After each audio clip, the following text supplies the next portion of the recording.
an emblem of Cebuanos' undying belief and festive spirit towards Senyor Santo Niño and their widely celebrated SINULOG Festival.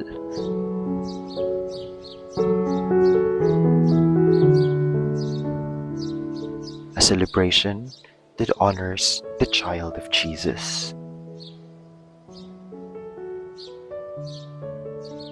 The Santo Niño statue stands on top of the open air of the Santo Niño Chapel, which is a part of the Santo Niño Park development, replacing the Senyor Citizen Park.